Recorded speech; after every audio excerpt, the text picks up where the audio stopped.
If India wants to become the global powerhouse of the tourism, what are the three policies that needs to be unlocked? The government of India should take over tourism from the state government. The level of recognition that IT field gets from the government is not being seen for the hospitality. Least governance and maximum freedom. They gave all the incentives to the IT sector without creating any hurdles. What do you think about the industry's ability to retain the talents? Redefine these hotel management institutes as Institute of Service Management and Leadership. Cricketers like Rahul Dravid, Anil Kumble, Yuvraj Singh, Sachin Tendulkar. So I was very happy seeing them wishing a hospitality professional recognizing your efforts. About at least about 15 times when I kept saying hello, from a hello to a Sachin, pausing and talking to me for 5 minutes. That's how we started. Is hospitality industry is not evolving fast to catch this Gen Z talents? Hospitality industry in India is still evolving, whereas Gen Z as a generation has evolved a lot faster. In the books, on the records, we teach mostly about hotels. Why not tell the students that there is more? Only perhaps a few sectors have actually successfully managed to keep changing, even the institutions, in tune with changes that are happening in the industry.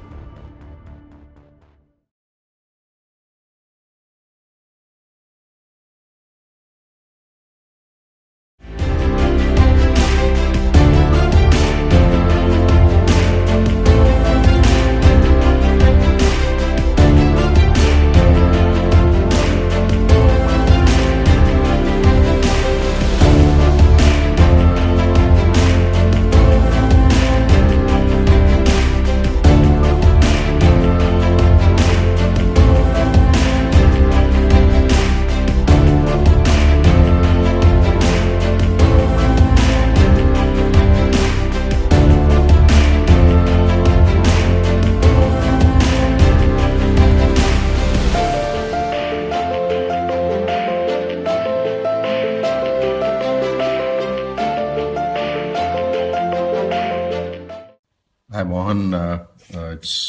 I know that you're getting a grand farewell on the 31st from all your Taj mates. It's been a pleasure knowing you. I think the first time we met was at the Taj Samudra in Colombo, and from there on, probably in Chennai, Mumbai, Bangalore, and I have always, reached out to you. Thank you, Mr. P K Mohankumar. It's been a great association with you and all the cricketers. All the time we say that the best Taj hotels around the world and India. I think you provide us with great service and hospitality.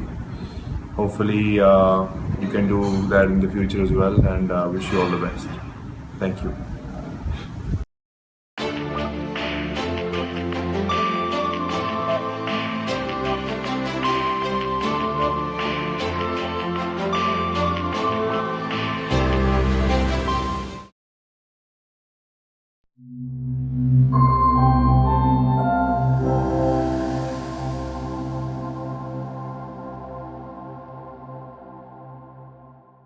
Hello everyone, welcome back to episode 2 Inside Hospitality by Sujit. I am Purnima, the co-host, and here is my host Sujit.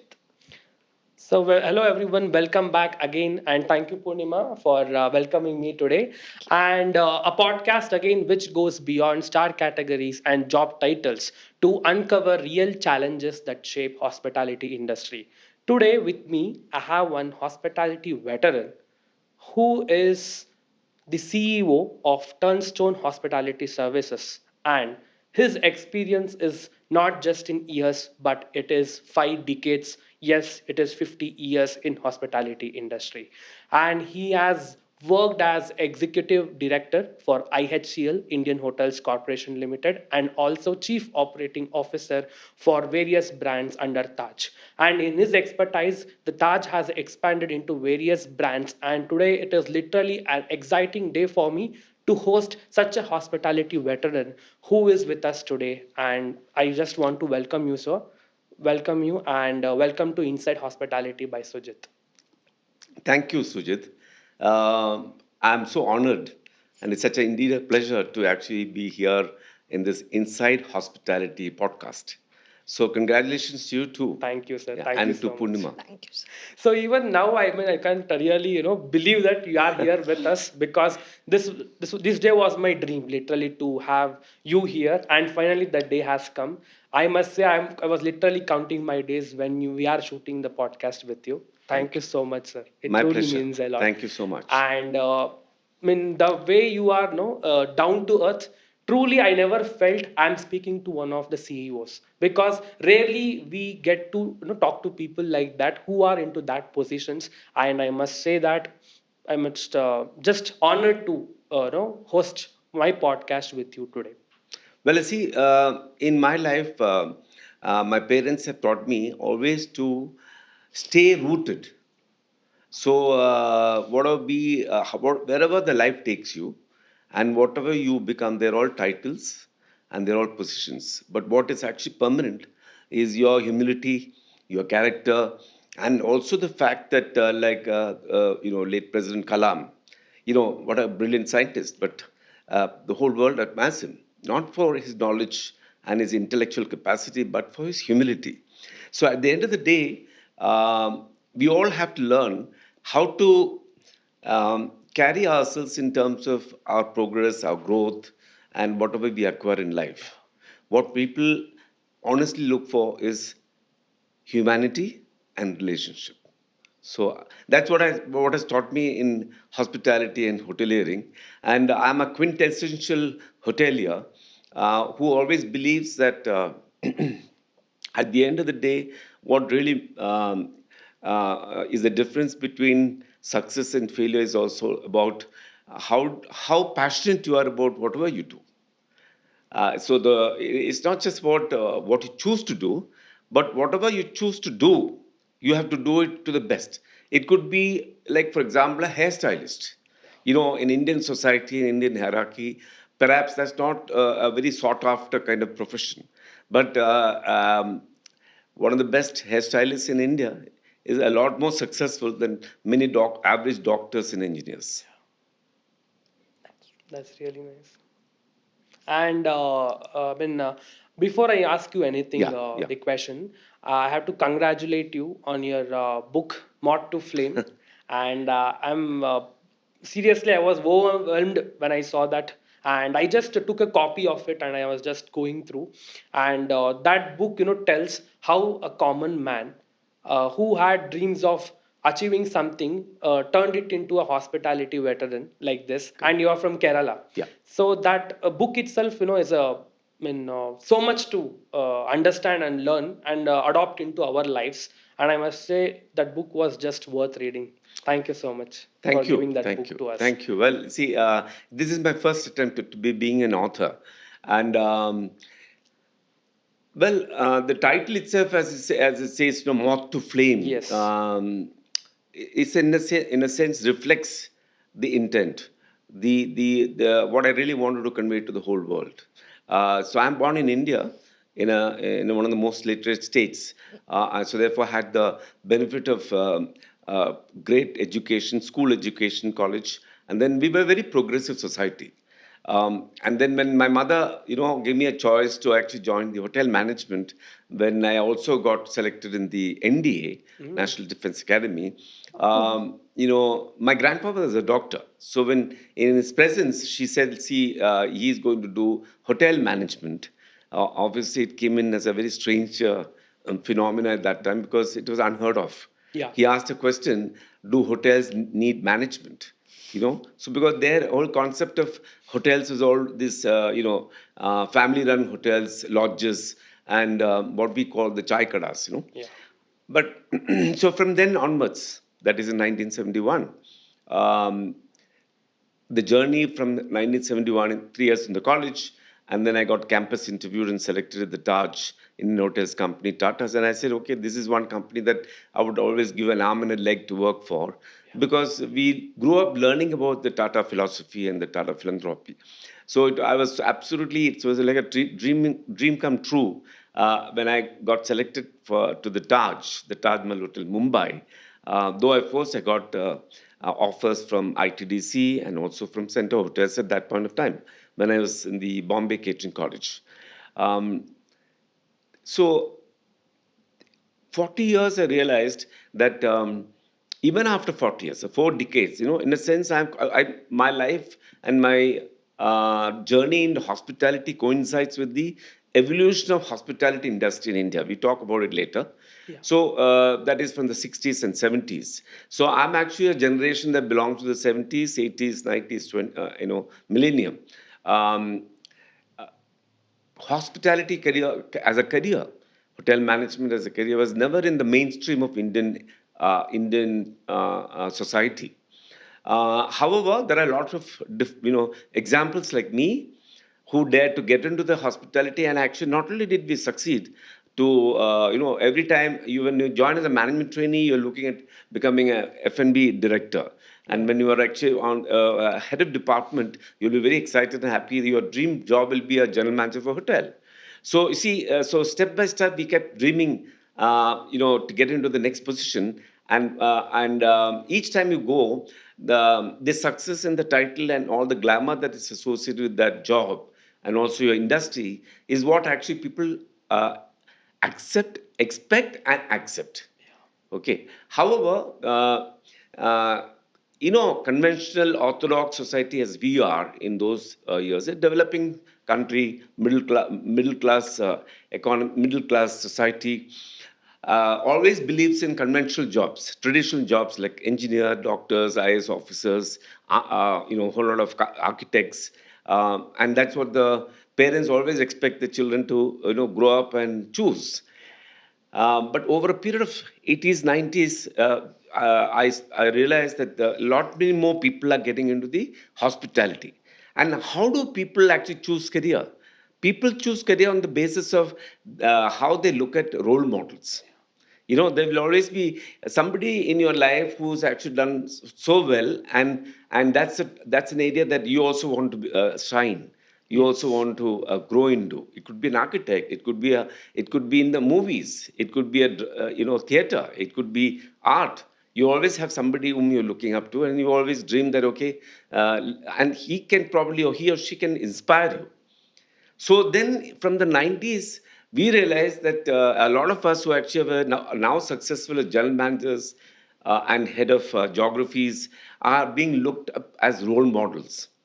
And there are a lot of people who are joining the catering colleges, hotel management institutes on the basis of success that their previous generation has achieved. So then I realized that, okay, there is now at least some kind of opening up of the Indian society and the parents to hotel management institutes. That's how it coincides also with the kind of growth and expansion, acceptance that the tourism, civil aviation, travel trade, hospitality received from the mainstream governments as well as the politicians, bureaucrats, and also the entire society. Um, all this was always kept in my mind when I was actually transferred from different cities to different overseas countries. There was a marked difference between acceptance of my career and my position here in India as well to other countries. Like for example, I was posted first. My first overseas posting was in Sri Lanka. Taj Samudra. That's right. Yeah. So there, Sri Lanka actually looks up to hospitality professionals in the what they call the president's banquet list. Hotel general manager of a luxury hotel is up right up there in the prime list, who will be invited for a state banquet, okay, for a head of state. So it's just a small, tiny island, but the kind of importance that they give it to the services sector, the tourism, hospitality, hotel is a lot more than a vast, large country like India. Yeah. So then I realized that it's a very different thing. So anyway, I have many questions Yeah. coming up on the way Yeah. for that. So because nobody can answer me best when I ask about the evolution, Yeah. because you have seen 50s, 60s, 70s, 80s, 90s, and nobody can explain me better like what is the industry that time and now. Yeah. So before that, as we were talking about your book, let me tell my viewers where they can buy this. Yes, and viewers, this is a book, Moth to Flame, and by BK Mohankumar. So I got this copy from Sapna Book House. Yes, so I think it's on. You have online Amazon. option also, so you can go to Sapna online and click on the link. Then you can search for this Moth to Flame book by BK Mohan Kumar, and that will be delivered depending on where you are staying.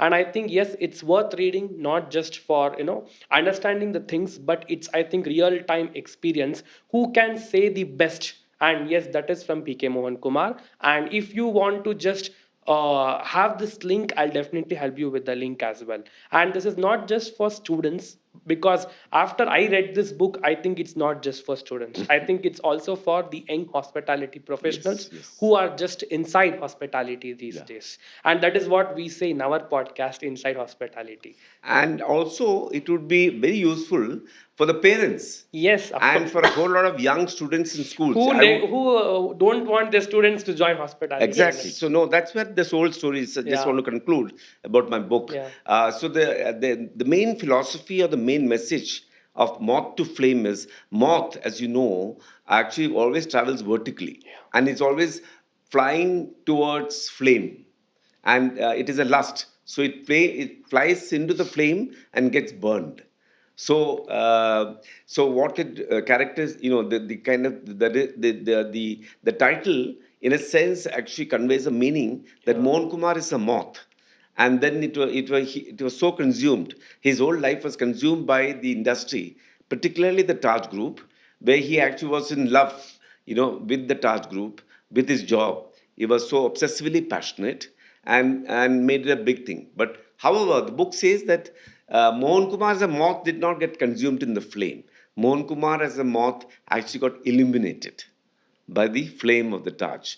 And the main message is that hospitality industry as a career, I'm a good example. I'm a role model. I have actually, like any other IAS officer or an architect or a great engineer or a doctor, many of my classmates are brilliant architects, doctors, engineers, mainstream people. I'm also equally successful, not only just in the career, but also as a family man, as a father, as a society person. So, all of you can make a great choice of becoming a hotelier and still be very successful, prosperous. You can also settle down like any other successful person in India. Yeah, That is that's the true. message. Yeah.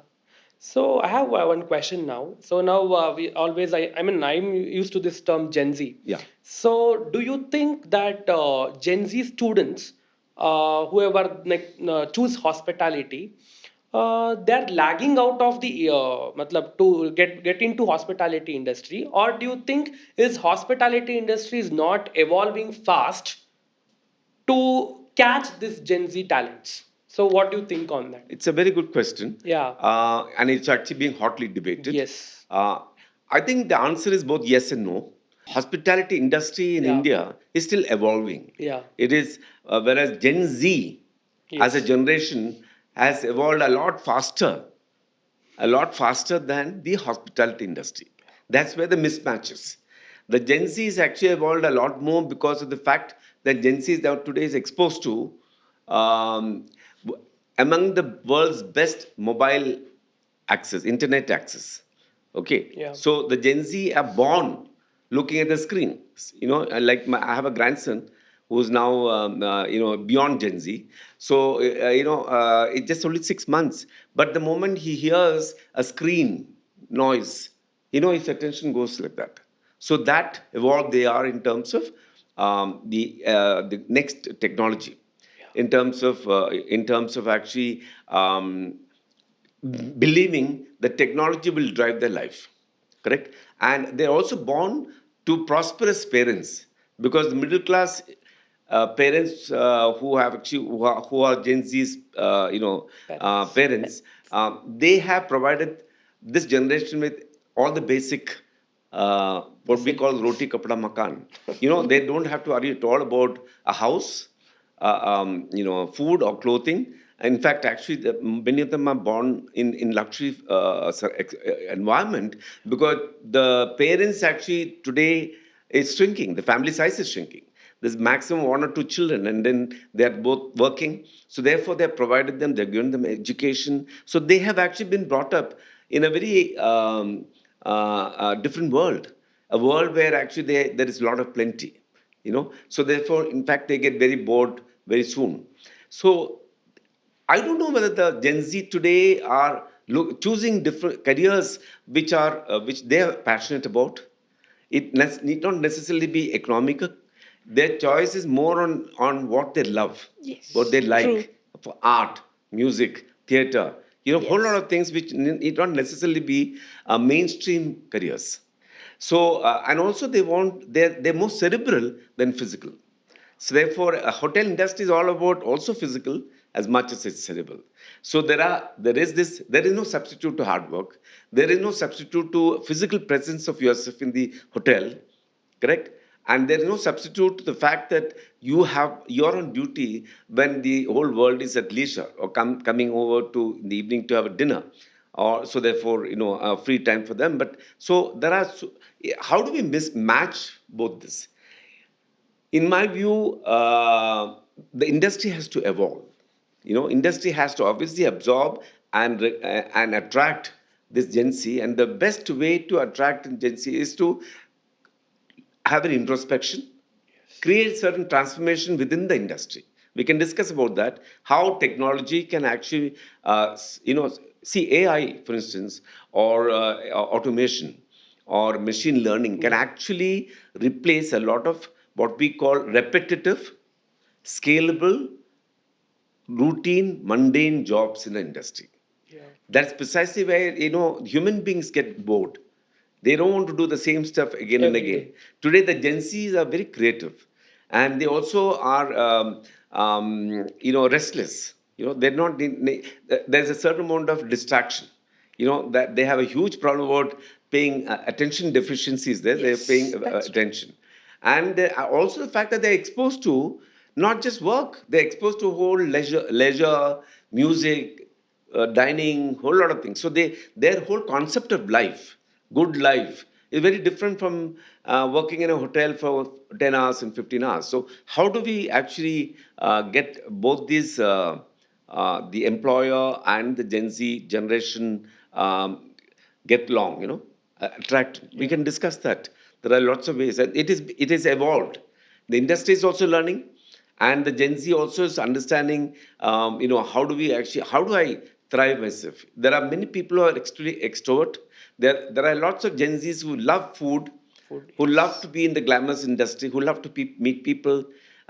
So I think but in many other sectors, automobile sector, medical sector, health sector, industry also, our hospitality industry also has to evolve, Yeah. has to reform. That's As we are talking about the jobs and Gen Z, though from your time to our time, Yeah. hotel industry is the one of the what a biggest employment generator, I would Yeah. say. And yet it is not chosen by most of the students or their parents. Though the students want to do it, there are parents who would not support it as it is not a first choice of employment. Yeah. Like for take as me, I was literally, though my parents supported it, there was many people, there were so many relatives who opposed it. Yeah. What are you going to do in hotel?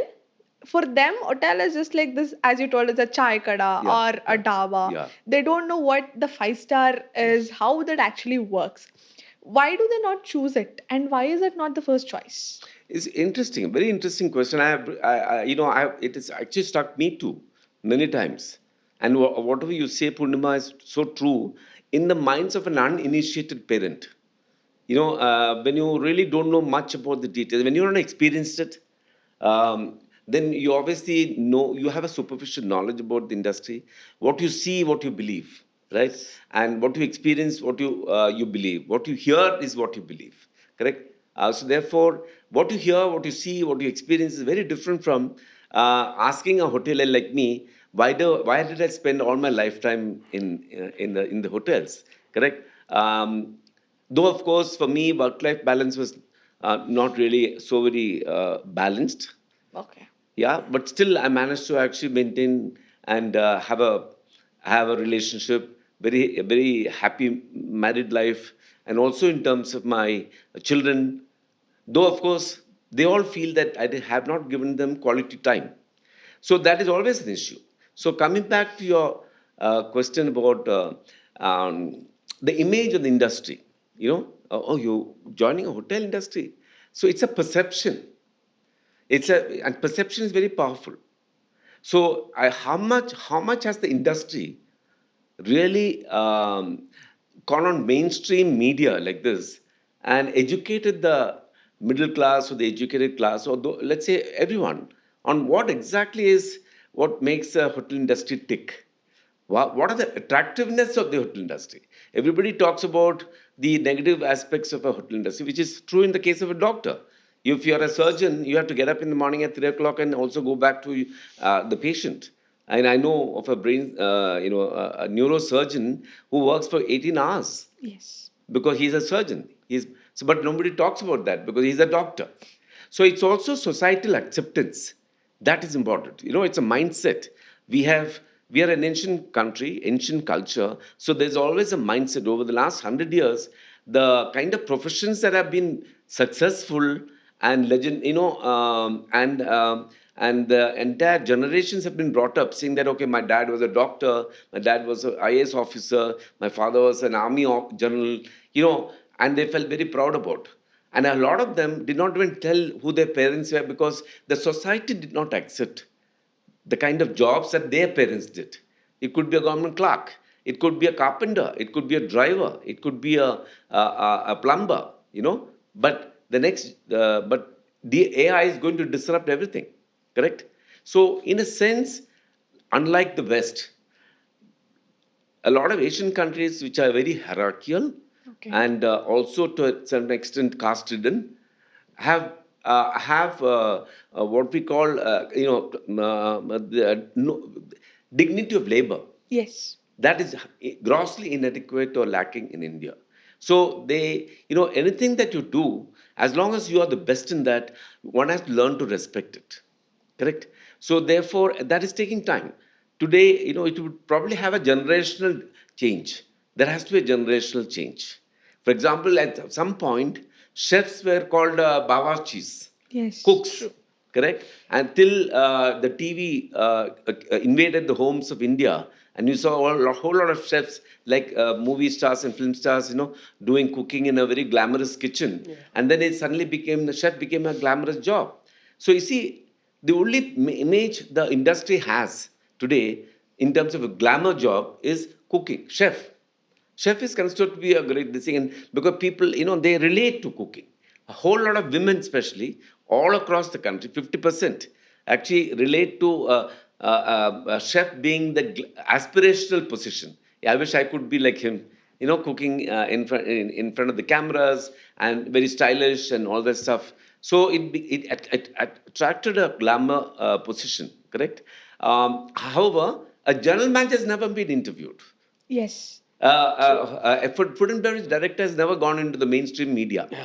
A True. bartender has never gone into the mainstream media. A housekeeping executive, a head of housekeeping looking after 500 rooms.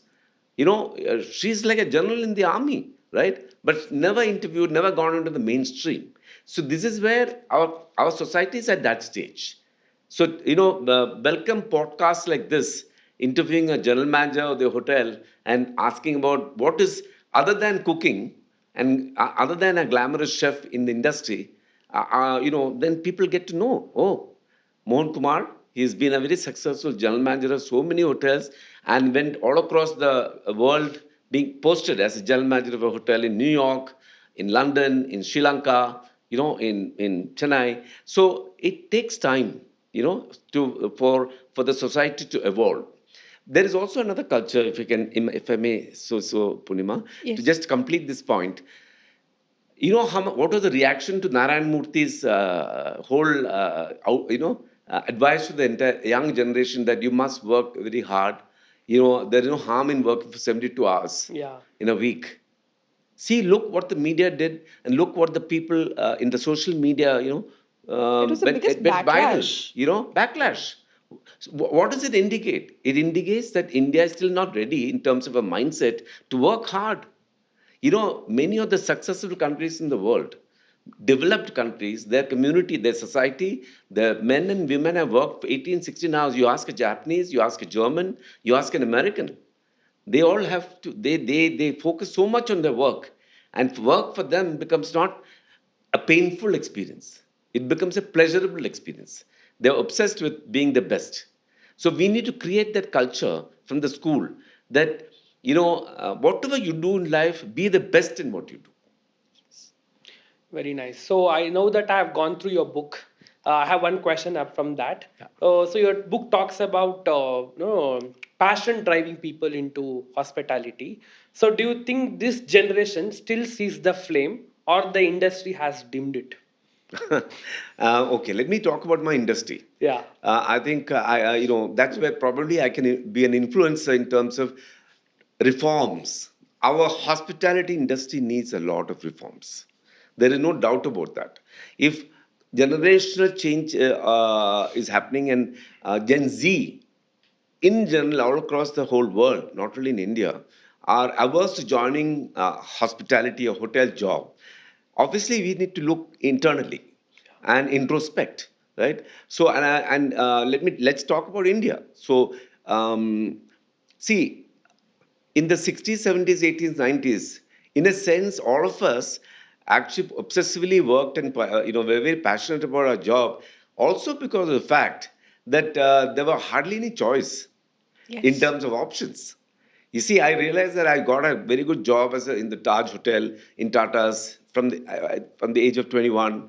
Everything was being taken care of, and then I went on. In that book, I've written about how I got a Yes. offer from one of my friends, Mr. Kamath, for actually resigning from this job and joining him in the when he was planning to set up a hotel company. I said no. Being a middle class background, for me it was always about security of job. It is also about when you have a great career ahead, we're working for the Tatas, and when middle class families like us, all of us, most of us have never done business, never gone into entrepreneurship. It was always safer and secure and confident. All this is important to stay on to your career. So, in a sense, till the millennium, India was still a developing country. Okay, we had not opened up the markets. The turning point was 1990s when India opened up its market, liberalization happened.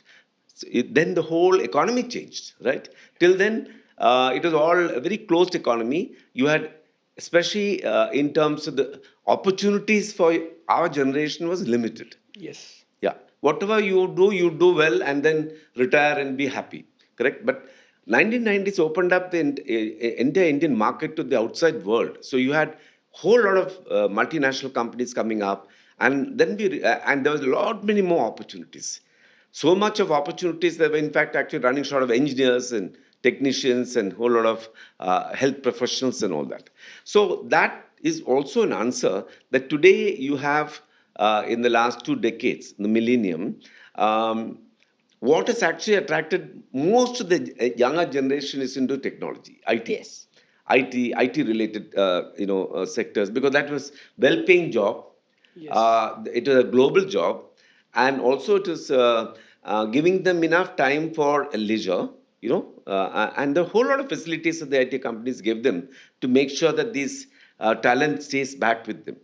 Whereas hospitality industry took them, in a sense, actually did not bring about many reforms or changes in their whole outlook towards attracting the best talent. Because hospitality industry in the 60s and 70s and 80s and 90s, at the blue collar job level, skill job, semi skill, there were enough people, and from the rural areas waiting for jobs in the hotel industry. So they, from all over south. I remember in Taj Bombay, we had lots of people from the south coming in, waiting outside the Taj Hotel to get a job in the banquet department, a whole lot of other kitchen stewarding department, a whole lot of other departments. There were enough people who probably would have actually passed as a 10 standard or plus two, and they were looking for a job in the hotel industry. And that thing has changed. Today, every nook and corner, people are actually getting educated. They're exposed, more than education, exposed to through technology and mobile phones and IT to a whole lot of jobs. And what has happened is this exposure is not to India, exposure is to the developed world. You must remember the Gen Z and even Gen XY, actually, their aspiration is to become like an European or to like an American in terms of the rights, Yes.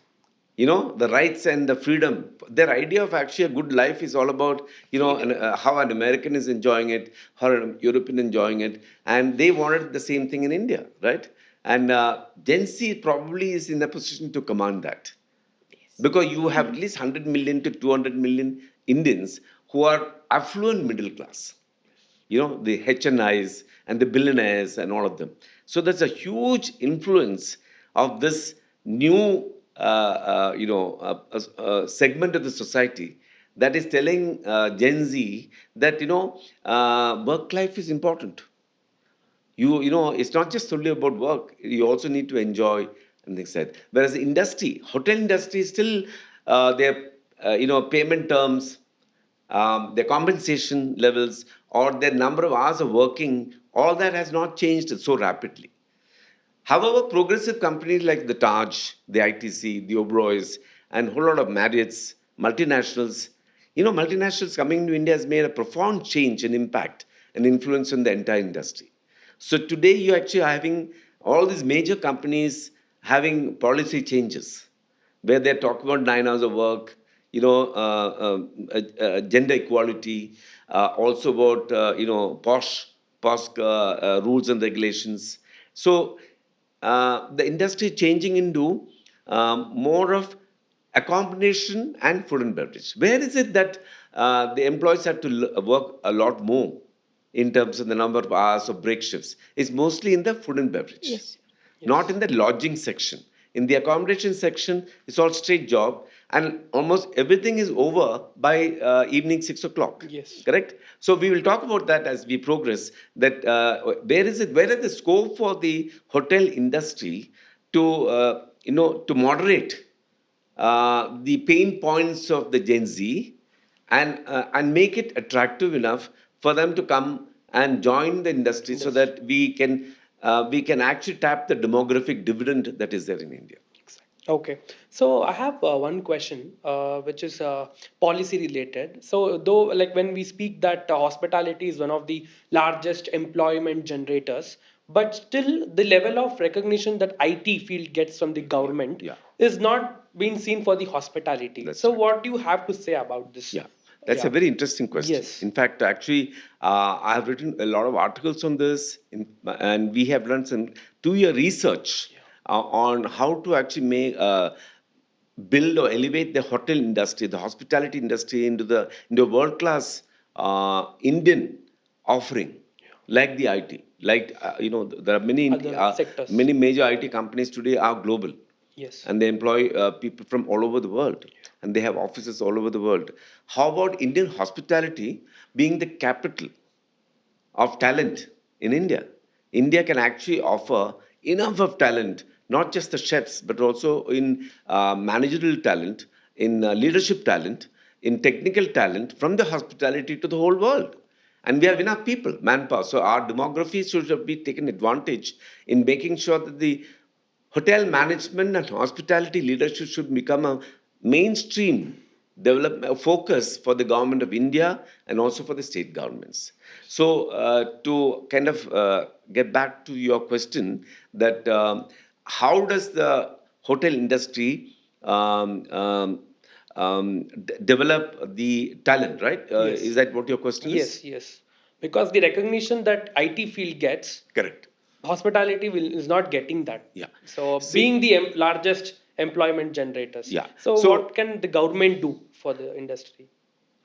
It is estimated. Let's talk about the future now. Yes. Let's Yeah. talk about the next 30 years when India is expected to become a developed nation and all that. So, next 25 years, the world is going to change dramatically. Yes. Where AI has been the most, it's like a Trending. Yeah. generational disruptor. After, they say after invention of electricity and wheel and all that, AI is going to be the next big disruptor. And for a young country like India, it is actually going to have the maximum impact. Yes. So I think the hospital industry is well poised to ride the wave. How can it actually ride the wave in terms of becoming as aspirational as IT industry? Yes. by embracing technology. I remember actually the CEO, the late CEO of the Marriott Group, Global Marriott Group, when he had come to India, there was an Economic Times headline saying that the Marriott chief says that ours is not a hospitality company, but it's a technology company. So leaders like him actually foresaw what is going to be the emerging hospitality company look like. The emerging hospitality company is going to actually embrace AI, machine learning, automation, 100%, because it's a labor intensive industry. If you actually, so in terms of hospitality growth, in terms of hospitality profitability, and also in terms of expansion and development, this is one sector that is absolutely tailor made to take in the technology full scale. So in that sense, the moment AI and machine learning and automation gets embedded into the industry, with the government recognition, the government has to actually ensure that there's enough incentive given for the hospital industry to get into this level of this thing. So, uh, then it becomes more efficient. What does AI help? It creates a lot of efficiency and also creates a whole lot of replacement of mundane, repetitive jobs that can be done by the technology. The moment you do that, you attract a lot more better talent. A lot more what we call uh, Refined, refined refined, talents. educated talent Yes, to a smart, let's call the smart smart people. executives, smart workers, smart associates to come into the hotel industry. And those are the kind of people who actually would redefine what is guest satisfaction, what is personalization of guest preferences in the industry. They will also talk about interior design, architecture, layout of Yes. the thing, and also in terms of concepts. In the dining concepts, in culinary concepts, as much as actually talking about smart rooms. So I think the entire industry is going through a major churn in terms of the emergence of smart hotels in India, and that is going to happen mostly in the mid market and in the affordable category. So where you can actually employ a lot of technology and create large formats of hotels across the whole country. So you see, India today does not have a 1,000 room hotel. Yes. India today does not have any single brand having 500 hotels. Correct? Yes. So, but it's a vast country. There enough scope. So that's where it's headed towards. The moment actually it acquires the capability to scale up Yeah. and scale up at the same time also grow in terms of its what do you call that, EBITDA, and also in sort of revenue growth, and also in terms of its market Market cap. capitalization, Yeah. all that, then it actually sort of matches up to a IT industry. Correct? And I think for this, they should look on tier 2 and tier 3 cities now. Yes, that is one. Yeah. The research that we did between was a comparison between China Hmm. and India. It Okay. was called the lodging infra. See, Okay. there are fundamental shifts that have to be brought about if you want hotel industries to become a major contributor to employment in India. It has to be treated. This research very clearly showed um, that there is a big difference between the way China has looking at their lodging industry to how India has so far treated the lodging industry. There's I can of course talk about it in another discussion we Yes. have, Yeah. but in everything, China is at least about 10 times or 14, 20 times more in terms of the room inventory size, classified hotels than India. Okay. So it's far ahead of India in terms of capacity built, far ahead in terms of classified hotels. It's all because lodging industry in China is actually treated as an infrastructure industry. That's the primary thing. So this report, which we prepared, talks about a completely different thing. What we call a paradigm shift. I Yes. can probably talk about in your next question Definitely, yes. about how what is the future of hospitality industry. I'll give you a solid recommendation on how the the hospitality component of the tourism sector, which is actually like the main component, can actually fulfill a target of 200,000 rooms in the next 5 years. How are you going to achieve that? We'll talk about that. So, as you were just telling, so I would really want to jump onto that question. If India wants to become the global powerhouse of the tourism, what are the three policies that needs to be reformed or that needs to be unlocked by Indian hospitality industry? Good question, but I would rather talk about mm, overall policy of tourism. Okay. We are still to understand the power of tourism in this country. I'm Yes. talking at the official level, at the political level, and also at the bureaucratic level. You know, um, See, tourism is not actually a priority sector in India as yet, though it contributes about 7 to 8% of the GDP, and also actually employs. There are enough data to justify, a status that the industry needs to be recognized a lot more than what it is today. But that's another very vast subject. But talking about the three things that you asked, in what way can tourism actually become, The main sector or the one that is economically potential. economically fertile? How can it fulfill its Yes. maximize its potential as an economic sector? Yes. So this is what, in fact, it's a research thing. See, business tourism is very different from travel to leisure. Okay. Okay, so right now, tourism ministry has this separate section called the hospitality sector, which hospitality comes under the tourism ministry. However, do you realize that the economic tourism, economic business travel that happens in India is a lot more than leisure travel. International Yes. travelers come to India, uh, majority of them, and also the kind of travel that happens in India, 80% is actually on commerce, on corporate travel, on Yes. executive travel. So the frequency is nearly a trillion frequencies in a year in terms of the frequency of travel within the domestic circuit. That's why the airline Indigo and airline business is so successful within the domestic space. Correct. So do we have enough lodging capacity to house these people who are traveling up and down from point A to point B? No. The answer is no.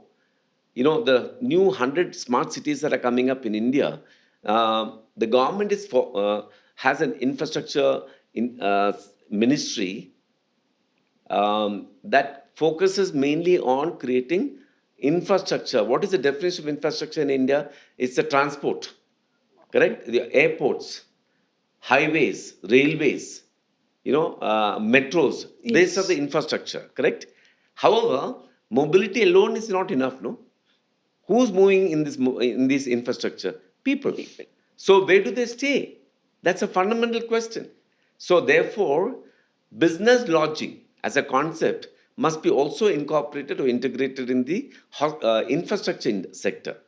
Now, I have written this whole article and in this presentation where we talk about one of the solutions that for your question is that the government of India should take over tourism from the state governments. It's a Okay. state subject today. So that it differs from state to state, depends on their priority. However, if it becomes a national priority, tourism must become a national industry. Therefore, the central government should make amendments uh, in the constitution and make sure that tourism is brought into the mainstream of economic activity. That's number one. So that we'll have a national policy.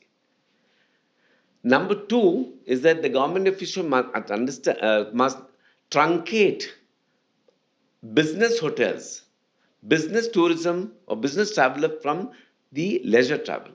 Because at the end of the day, India still is a middle income economy, and there are a vast number, maybe about 30 to 40% of India's population is still at a level where they are, they can't afford to travel also, economically backward. Let's put it that way, correct? So recognizing tourism as an infrastructure industry is a hot potato for the politicians, the bureaucrats, right? They can't do that because then they say, "Oh, how come?" That means they still perceive tourism as a rich man's in a Yeah. pastime holiday, correct? Yeah. Yes. So therefore my advocacy is that you can't change that perception. It will take another 30 years for that to happen. Therefore, why don't you segregate, truncate business travel hotels from the tourism ministry and then recognize them in the infrastructure sector? The moment you Yes. do that, you can actually give enough incentive for the business travel, business hotels, which are the majority in India. We have, let's say, if you have 100 cities, so all the 100 cities will have business hotels. So today's capacity of branded hotels is only about 120,000 to 200,000 hotels in India, which is what Singapore has capacity. So we need to really create a huge capacity build, another 200,000 to 300,000 business hotel rooms. If that has to happen, these measures, the measures have to be brought about. The Okay. moment the first and second question is answered, the third question becomes very simple. Classification, whole lot of regulations have to be made mandatory. Today, only 20% of the entire capacity of 3.0 million hotel rooms are classified. Only 20%. The other 80% are still in the unorganized sector, Sector. in the SME and MSME sector. That's not the case in China. So there are a lot of policy changes, reforms that have to be brought about in this industry to actually grow like the IT sector. What did the Yes. government do about the IT sector? Do you realize? 20, 30 years ago or 40 years when Infosys and a whole lot of other big Indian Wipro. companies, TCS came up, least governance and maximum freedom. They gave all the incentives to the IT sector without creating any hurdles. As against that, even today, if you really want to get into the hotel business investment and build a hotel, you have to get nothing less than about 60 to 70 approvals and licenses. It will take you a year minimum Yes. to get into getting a licenses first. Then it will take another 2 to 3 years to actually build the hotel asset. So it's a very and the industry itself is very volatile and subject to a whole lot of external disturbances and things like that. So it's a high risk business even today. So I think overall, I want to conclude by saying that this is a gold mine that India has to tap on. Yes. Very well said. So I have like one more question. Yeah.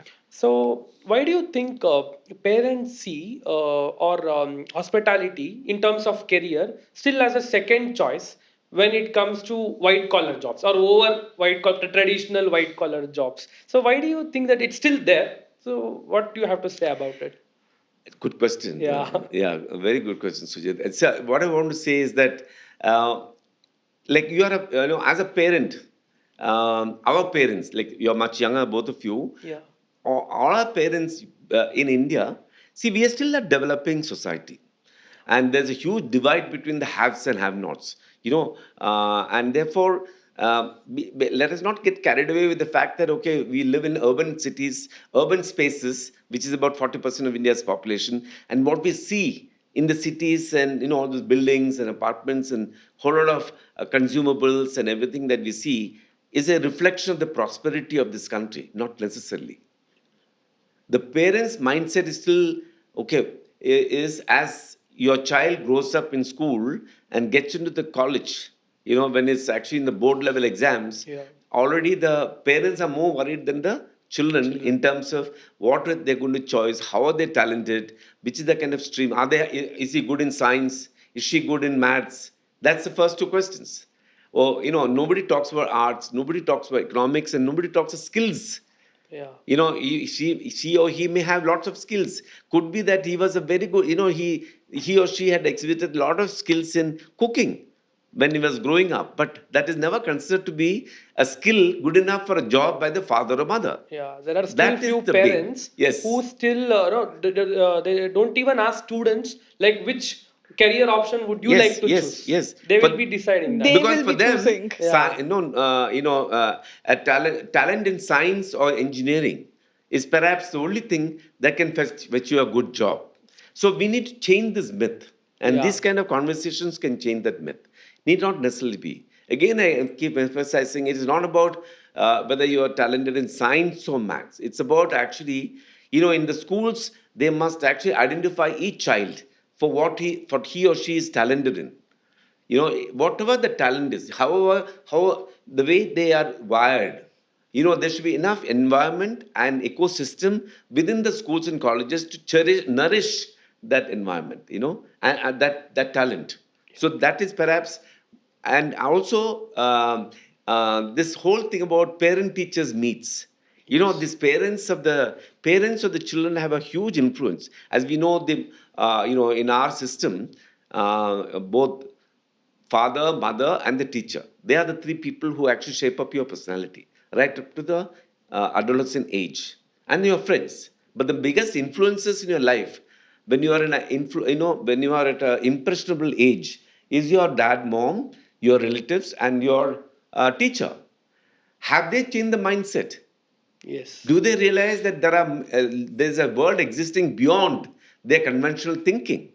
Is what my question is. So therefore, there has to be. It all starts with the schools and colleges. Yes. If you ask me, Sujit, primarily, that's where you have to bring about societal changes, cultural changes, and this whole concept changes. So I would podcasts like this must be shown in schools and colleges Yes. about people who have been successful in non-conventional, traditional, streams like I the hotel still remember management. my days when I was in class 12 Yeah, and I had given I'm a science student, yeah, PCMB. yeah. So one like I had given my entrance exams like CET, BET, JEE and all. When I went to the faculty saying that I have decided to choose hotel management, everybody was shocked. Why would you even do that? Please join engineering, or if not, please join some Yeah, yeah, biotechnology. yeah, yeah, Why do you want to join hotel yeah, yeah, yeah, industry? yeah. Correct. So that question is still there. You know why No, that question is still there? yeah. Because basically, if you look at the institution building, nation is always known for institution buildings. So in the institutional building, what is the formidable institutions that are built in India in terms of academy and jobs? It's all this, Engineering. ISRO, Yeah. whole lot of institutions that actually give you security of job. Yes. The most important thing for parents even today is security of job. I know of course I have two daughters who have done things differently. My son still also done things differently.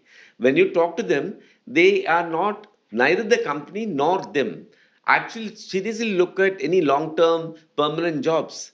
They, in today's trend in Gen X and Gen Y, is also about flexibility and movement, from career movements from one sector to another sector, or from one job to another job.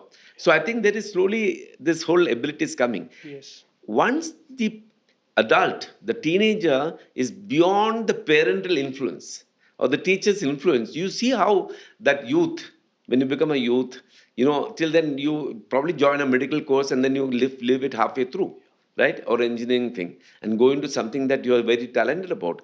And there are so many cases where they have excelled in what Yeah. they did, right? So you know, my advice to the Indian society is help the child decide on its own, depending on what their confidence and their passion is, Yes. and help them to uncover, untap their talent. The schools must actually try and have enough ability or approach or a system by which they can actually identify talents for children. What are Yes. they good at? Career planning, career counseling, all that stuff is there, but it's very general and conventional. They are still not very radically different, encompassing any jobs. So it's all a transitional change that has to happen. The cultural change has to happen. The dignity of labor has to be different. A whole lot of things, if societal changes happen, which is in a sense happening today, right? Then you will see the benefit and the result of this probably in the next generation. Yes. Yeah. So let's keep the parents aside. The young generation or the people who are already working in the industry, who have been working for 1 2 years or something, I've seen them giving advices for other people, telling that okay, no, let's not join hotel management, you go for something else, because here it is, the working hours are long, the salaries are less, and the society sees you in a different way. The vision of you hotelier for a society is different. How do you think, what is the impact of that to the upcoming generation, when someone is telling you not to do this because it's a long working hours and you get less salary, and we all know that is for a short time. After one certain point you get enough salary and your life gets settled, and you are the biggest example, and we are also there. So what do you think, that societal mindset, how is it affecting the generation? So there is no one there is no one solution for this. It's actually it has to be an overall approach. Who influence? See, when someone, who's the person who's telling that society that you're talking about is obviously the seniors or Yes. the influences. Yes. Everyone grows up being influenced by a whole lot of people around them. Correct. So these influences minds have to change, Okay. and the influences mind is not going to change for a particular generation. My parents generation, you can't change them, You because you can can't. only change a future generation. You can only change perhaps a younger generation that is currently growing up. So in that sense, I have a lot of hopes. If you ask me, my daughter, the what we call the Gen X or the Gen Y generation, highly exposed to the hotel industry. They go to the hotels. They see there are a whole lot of friends and peer groups also working in hotels. And also, mind you, one thing more, that India actually, the whole concept of hotels has come into being only over the last 30, 40 years. The branded five-star or four-star or three-star hotels, which are the hotels which are of repute, which are classified, and which are actually entrepreneurship, and which are actually institutions of business. Other hotels, like the two-star, one-star hotels, which are family run, and they have a very different kind of approach. However, the one stigma about the hotel industry is that everything is good. The glamour part everybody likes: suit, boot, good food, pictures, and being around with the achievers, so, and celebrities, the people who are in power. All that is nice, but in terms of the long hours of work, correct? So if mindset is changed, what is this long hours? Let's talk about the definition of what is long hours. What are you going to do after 6 o'clock going back home? Yes. If you're doing a 9 to 6 job, right? You go back home, and then let's say your wife also or your husband also gets back home, and your child is at home. What qualitatively you're gaining in terms of your intellectual knowledge, or let's say peace of mind, happiness quotient, anything from 6 to 9 or 10 o'clock till you sleep, correct? Yes. There is no definition. So it's all in your imagination. Long hours, long hours, long hours. I have worked 10 to 12 hours in my life, average. Okay. And I don't know how many Sundays I would have worked. So, but if you look at me and if you look at my life and if you talk to my family members, you know, yes, that we are very proud of him because he's been successful. So, what is it that your family wants? Your Right. mother, your father, your parents, your spouse, your children. Do you want, like, let's talk about our father or let's talk about our children? Okay, when they grow up, then the school, is it, what's your dad or what's your mother doing? Oh, he's a great hotelier. Or he's an army officer who's actually got a medal because he went to the war. I mean, he did exceptionally well in his job, right? You can't achieve that without long hours of work, hard work. Yes. So will a child be proud of that, Or will a child be very happy that the father is coming back home at 6? Yes. So we're getting carried away with this balance of life, work-life balance. Work-life balance in my definition. I want to create this my definition in this podcast. What is happiness? What is joy at home? It's a quality of time. Quality time. It is not about quantity of time. It's even if I go home at 9 o'clock in the night, if I drop everything, spend half an hour, 30 minutes with my child, only doing that, not anything else, that is quality time. Child does not want you to be there for 8 hours. I mean, nobody, when your wife or Yes. husband don't want you to be at home for more than that, even your domestic help. I say, sorry, but everybody likes a successful person at home, not a person who comes home and sits at home. That is where India has to change its culture. Every family, every person, husband or wife or parent or everybody is looking at their person to be a successful person. Even ask Sachin Tendulkar. He's written in his books about how many months and days and years he's been away from his children, from his family, from both his children and his wife. Correct? So, success, I want to give this message to everyone. Success is, it's all about hard work. There is no substitute to hard work.